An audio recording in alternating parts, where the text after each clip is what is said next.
आज आपलं भागवताचं तिसरं पुष्प आहे. आपली भारतीय संस्कृती आणि प्राचीन सनातन वैदिक सर्वांमध्ये अत्यंत प्राचीन, महान आणि पवित्र, कारण याचा पाया मुख्य वेद आणि उपनिषद. उपनिषद म्हणजे वेदांचा अंतिम भाग, म्हणून त्याला वेदांत असं म्हणतात. आणि हे वेद आणि वेदांताचं सगळं ज्ञान आहे. वेद म्हणजे ज्ञान. हे पूर्वसूरी आपल्या सगळ्या ऋषीमुनींनी ध्यानधारणा, समाधी या योगे तपश्चर्या करून हे दिव्य ज्ञान त्यांनी पाहिलं. आणि ओम हा पहिला अनाहत नाद त्यांनी ऐकला आणि वेदांचे वचनही त्यांनी ऐकली, म्हणून वेदांना श्रुती असेही म्हणतात.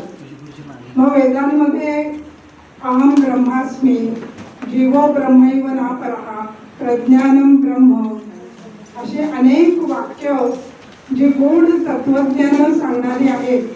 ते गूढ तत्वज्ञान आणि सिद्धांत पुढे व्यासांनी या संपूर्ण चारी वेदांचं वर्गीकरण किंवा विभाजन केलं.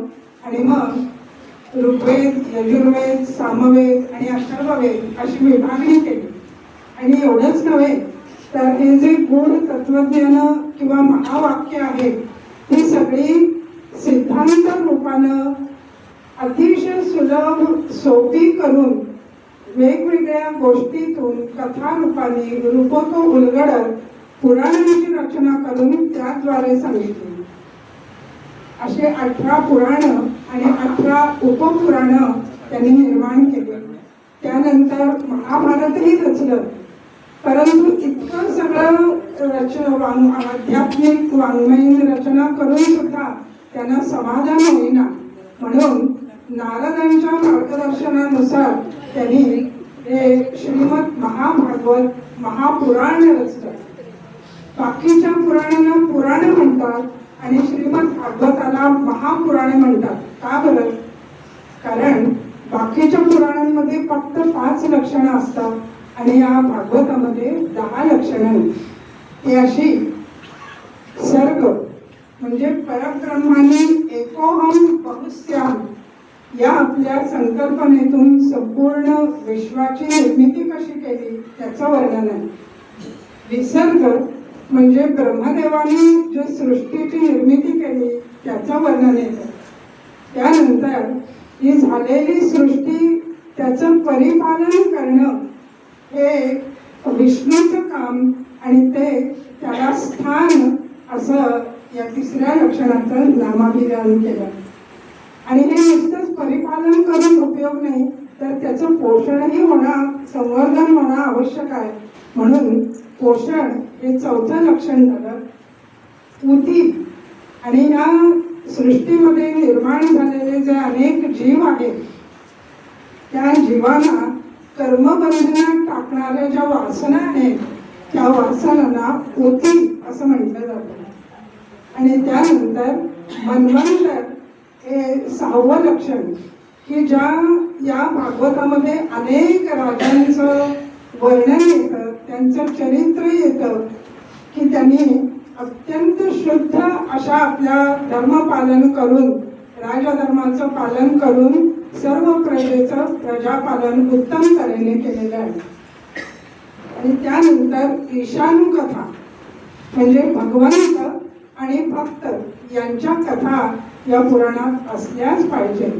आणि या आपण ध्रुव, प्रल्हाद यासारख्या, अंबरीश अनेक राजांची आणि भक्तांची आणि भगवंतांची चरित्रही आपण यात पाहतो. त्यानंतर निरोध म्हणजे हे सगळी सृष्टी निर्माण करून शांतपणे भगवान नारायण योगनिद्रेत पहुडतात, शयन करतात, म्हणून त्याला निरोध असं म्हणतात. आणि त्यानंतर त्या निद्रेतून सगळ्या जीवांना जणू काही एक विशेष अशी स्फूर्ती, ऊर्जा मिळते आणि म्हणून पुढचं लक्षण आहे मुक्ती. की जीवन प्रत्येक जीव हा परमात्मा स्वरूपात स्थिरावतो.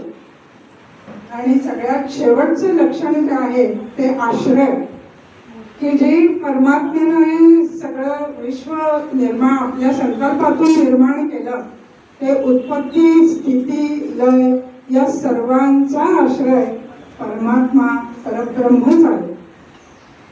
आणि अशा प्रकारानं 10 लक्षणं आणि 12 स्कंद याच्यातून या भागवताची निर्मिती झाली.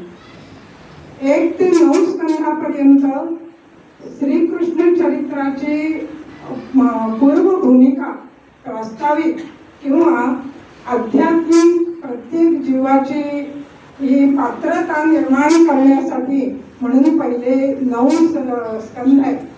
आणि याच्यामध्ये अनेक राजांची आपण वर्णन पाहतो. प्रत्येक राजा हा बालपणी गुरुग्रहात जाऊन उत्तम विद्याध्ययन 14 विद्या 64 कला यांचं अध्ययन करतो.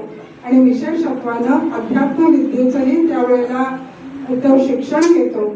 आणि मग वडिलांच्या नंतर वडिलांनी सुयोग्य असं त्याचं सगळं वर्तन सदाचरण पाहिल्यानंतर त्याला राज्य सोपवतात. आणि मग तो राज्यावर बसल्यानंतर त्याचे वडील हे वानप्रस्थ स्वीकारून तपश्चर्येला जातात. आणि शेवटी जी गुरुकुलामध्ये अध्यात्म विद्या घेतली त्याचं तपश्चर्येनं ध्यानधारणेनं परिपूर्णता करून त्या परब्रह्मतत्वात विलीन होतात. आणि असाच अनेक राजांचा चरित्र भाग आपण पाहिला. आणि त्यानंतर 9व्या स्कंदामध्ये 10वा आणि 11वा अध्याय श्री रामचरित्र येतं. राम यांनी मानवी अवतार घेऊन मानवाचे सगळे आदर्श सगळे निकष कसे पणाला लावले आणि कसा आपला आदर्श पुत्र आहे, शिष्य आहे, पती आहे, मित्र आहे आणि राजा म्हणून आज लाखो वर्ष होऊन गेली तरी सुद्धा आपण उत्तम राज्य म्हटलं की रामराज्यच म्हणतो. आणि अशा त्या रामाचं चरित्र येतं. आणि म्हणून मला असं वाटतं की रामचरित्र कळल्याशिवाय कृष्ण चरित्रात आपल्याला शिरताच येत नाही, प्रवेशच करता येत नाही. आणि अशा प्रकारानं या भागवताची सगळी रचना आहे. आणि या भागवताबद्दल यामध्येच व्यासमुनी काय म्हणतात, निगमकल्पतरो गलित फलम शुकमुखात अमृतद्रव संयुतम पिबत भागवतम रसमालयम मुहुः रसिका भुवि भावुकाः. दासबोधामध्ये मनाच्या श्लोकामध्ये जसं रामदास स्वामींनी आपलं मन अत्यंत माकडासारखं चंचल असून सुद्धा त्याला जसं सज्जन म्हटलंय, तसं इथं व्यासाने तुम्हा भागवत श्रोत्यांना रसिक आणि भावुक म्हटलंय. आणि असं म्हणतात की हे भागवत म्हणजे काय आहे तर निगमकरोः गलितं फलम. निगम म्हणजे वेदरूपी कल्पतरूचं गळून पडलेलं फळ. आणि असं हे फळ कसं आहे तर शुकमुखात अमृत द्रव संयुतम. शुकाने म्हणजे पोपटाने फळाला चोच मारल्यानंतर ते अत्यंत गोड होतं, तसं शुकाचार्यांनी या भागवताला अमृत स्त्रावी असं केलेलं आहे. आणि म्हणून फळ असलं तरी सुद्धा तुम्ही हे फळ खा असं व्यासमहर्षी म्हणत नाही, फळ प्या असं म्हणतात. कारण याच्यामध्ये कोणतंच त्याज्य वस्तू कोणतीच नाही, ना साल ना टरफल ना बी काहीच नाही. पूर्ण आहे भागवत हे भक्ती ज्ञानोत्तर भक्ती रसानं परिपूर्ण भरलेलं रसरशीत असं हे फळ. आणि म्हणून ते म्हणतात मुहुः म्हणजे पुन्हा पुन्हा अहो रसिक भावुकांनो तुम्ही हे भागवत पुन्हा पुन्हा वाचा, पुन्हा पुन्हा ऐका, पुन्हा पुन्हा त्याच्यावर मनन चिंतन करा. कारण श्रवण हे मनन आणि निधिध्यासानंच परिपूर्ण होतं.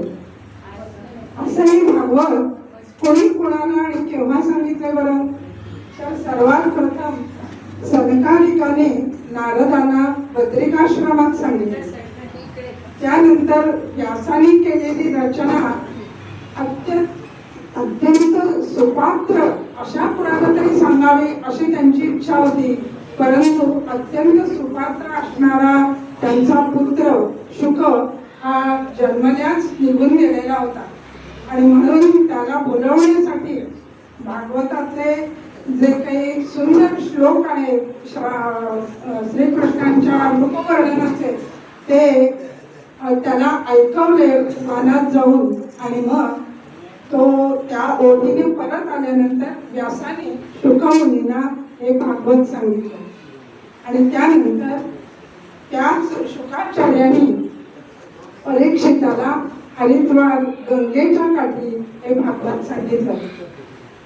त्याचप्रमाणे सुताने शौनकाधिकांसह 88,000 ऋषीमुनी जिथे वर्षभर यज्ञसत्र करत होते त्या नैमिषारण्यात सांगितलं. सूत हे खरं तर ब्राह्मण वर्णापेक्षा खालच्या वर्णाचे, पण सुताने शौनकाने सांगितलं यावरून भागवत सांगण्याचा अधिकार जो कोणी भागवताचा अभ्यास करेल, भागवतावर प्रेम करेल, भागवत आधारानं त्याचा अभ्यासेल त्या कोणालाही आहे. हाच जणू काही त्याच्यातून आपल्याला अर्थ काढता येतो. आणि अशा या भागवतात अत्यंत सुंदर सुंदर अशा स्तुती आहे, स्तोत्र आहे आणि कथा आहे. त्या रूपकातून रूपक उलगडलेले आहे. अजाननाच्या कथेतून आपल्याला नामस्मरणाचे महत्व कळते. कारण त्यांनी जरी पुत्राला आपल्या नारायणाला हाक मारलेली असते तरी नारायण हे नाम परब्रह्माचं किंवा भगवंताचं आहे आणि नंतरच ती नाम निर्माण झाली. तसंच पुरंजनाच्या आख्यानातून तो जसा त्या स्त्रीमध्ये अत्यंत लोलुप आणि लंपट झालेला होता त्यावरून आपल्याला पुन्हा त्याला दुसरा जन्म जो मिळाला तो पुरंजनी म्हणजे स्त्रीचा मिळाला. यावरून आपल्याला पुनर्जन्माचा सिद्धांत कळतो. च्यवन आणि सुकन्या यांच्या कथेतून त्या वारुळातून चमकणाऱ्या 2 हिरे किंवा असं तिला वाटलं म्हणून तिने कुतूहलपूर्वक काळी घातली. परंतु तिथे च्यवन ऋषी तपश्चर्येला बसले होते आणि रक्त भळभळा व्हायला लागलं. पण या अजाणतेपणानं केलेल्या चुकीचं सुद्धा कर्मविपाक सिद्धांत तिथे काही त्याचा मुलाचा राखत नाही. तिला त्या वृद्ध च्यवनांशी विवाह करावा लागला.